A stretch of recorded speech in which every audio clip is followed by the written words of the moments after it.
What's up, my brat benders? Shout out to all my brat hogs. Today we're going to do a speed review of these two books, really good books. I give Dawn of Yangchen 7 out of 10. I give Legacy of Yangchen 9 out of 10. Spoiler alert, you should go read these books. They're pretty good. I'm going to read the Kyoshi ones in a few days, starting a few days. But we're going to just hop right into it. The Dawn of Yangchen, like I said, 7 out of 10. The reason why is because this is not a book about Yangchen. This is a book about Kavik, whose actions directly impact Yangchen. So think about how Zuko is to Aang, not good guy, bad guy, but one chapter Kavik, one chapter Yangchen, and it kind of bounces back in between the two. Kavik is not Yangchen's enemy, but his side of the story is strong enough to be a focal point, like how Zuko has episodes dedicated to him, like I just said. Something small I dislike about both books, not just one, is the use of immersion-breaking curse words like spitting spirits or twag or something like that. That's what Zongdu of Zongdu says. It's just cringe. I'm sorry, author. I hope you don't see this.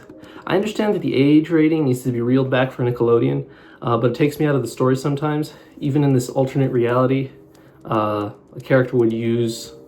I don't see a character using these profanities. Aang, in the episode where he goes with Zuko to the Sun Temple, he says like flying monkeys or something. Anyways, I thought that was funny. Kavik's story is rich and interesting, but 2/3 of this novel is about him and 1/3 is about Yangchen. It kind of bothered me while reading, but I guess the exposition is necessary so that you can read the next book and really enjoy it. Any segments that are dedicated to Yangchen are brilliantly written and are far more engaging than Kavik's story. This is just my opinion. That's why I bought this book. Kavik is important, but I don't really like him as a character. If he was a real person, I probably wouldn't like him very much.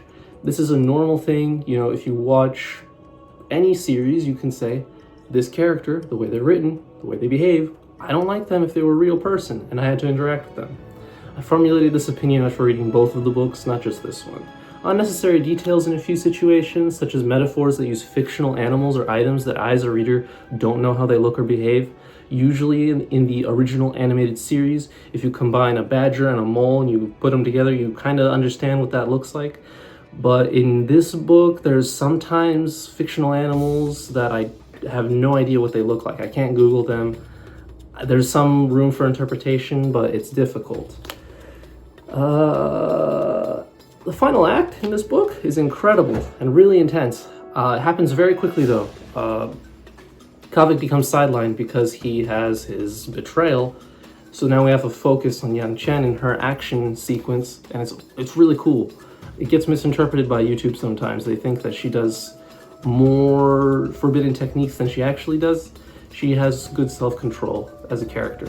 The resolution at the end of this book feels very heartwarming and rewarding, even though there's a lot of suspense in the epilogue.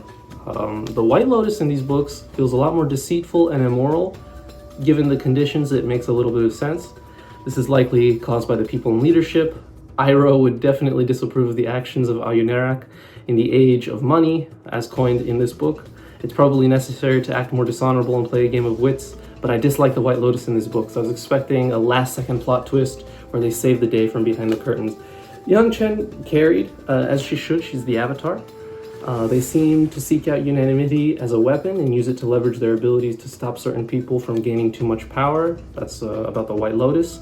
It's a bit confusing, and because of the lack of exposition in both books, I decided I don't like the version of the White Lotus that is depicted. I like that most loose ends in this book are solved before the end.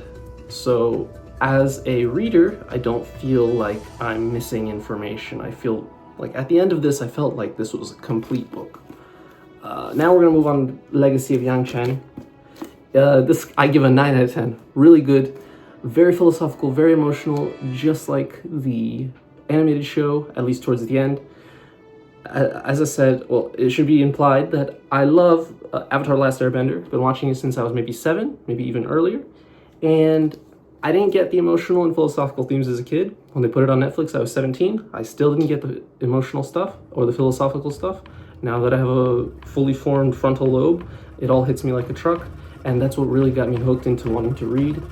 So the action in this book is amazing. There's not a lot of it, but when there is, it's very good. Sometimes I would get wrapped up in the details a bit and get lost, but the author describes the manipulation of elements so well that I think it's a talent within itself. I don't think any other author could do this. So some of the examples I have here are the landslide at the Northern Temple, the fights in Taku, and the Lake Laogai scene at the end. They're really fun moments. They had me very hooked. Usually I only read 20 minutes a day, but those moments I had to continue. This book is horribly sad, insanely inspirational, but in both books, this world is not the same as the show. It is dark, it is realistic, it's gritty, it's depressing, it's gruesome, it's threatening. It's very different than what I was expecting. I was expecting a whimsical, fantastical, magical series, but I got something very different. I got something just as philosophical, though. Bending is just a part of life in this world. It does not make you invincible, and the Avatar's role is to work endlessly to keep things in check. This book truly removes the glamour for being an Avatar. Korra does this a bit, and there are times when Aang feels unworthy as well, but these books make the world far more dangerous and risky. There's blood spilled around every corner, murder, and espionage. I would even argue that these are spy thrillers and not adventure books. The focus in this book is on Yangchen and not Kavik, and that's why I give it a 9 out of 10, honestly. Kavik is still core part of the story, but he needs to actually prove himself and earn the trust of the team through commendable actions. This book feels more authentic, like the authors had more final say in the product. I never felt as if there was some kind of agenda that needed to be fulfilled. In the first novel, I say agenda because sometimes there's information about like a person's marital status that I don't really need to know. It doesn't impact the story almost at all. Moving on. This book feels way more grounded in reality, even if it takes place in a fictional world. And we're going to talk about that message in just a second. There's some lingering mysteries that are left unsolved. The point of this book is not to lore dump, it's to tell a story of someone who earns the title of Avatar and learns to persevere and adapt. But there are some things in this book that are left unsolved that I, as a fan, would love to know more about. Mostly about Chai Si, what happens to Kalyan, Ming-Sur and the Northern Temple, Abbot Sonam, Ying-Su, the combustion bender. I think it wouldn't hurt to include one long chapter to wrap up a few of those loose ends. So many ups and downs in this book. Yangchen is a disciplined air nomad, but the amount of horrible things that happen to her should warrant a bit more lashing out. She is far more in control of her emotions in this book, but I was hoping she would use more forbidden techniques and sound band, and more action was something I wanted, especially since the source show has so much of it, but I understand that this is more about spycraft and secrets. If you've watched the show and you look at what Yangchen says to Aang, and if you look at Guru Patik talking about Yangchen, or the chakra that's tied to her, there's a lot of grief involved, which makes a lot of sense. I think the author paid attention to the things that were in the show that related to her. The chapters that brought me to literal tears while reading were the first time Kavik visits the Northern Temple in the hospital, and Nujan, what happens to him, moment of silence. And then finding Jetsun in the spirit world was also pretty impactful. Let's quickly go over in a minute and a half the message of this book. This book was published in 2023. It was probably created a few years before. It's very relevant. You have evil people who own islands who want to create a private sort of army or force so that they can corrupt the world. The age of money, as opposed to an age of war, is the source of imbalance. Aang restores balance during the Age of War, defeating power-hungry and tyrannical Ozai. Yangchen restores balance during the Age of Money, where she must stop the Shangs, or the Zongdus, from abusing their wealth and controlling various cities.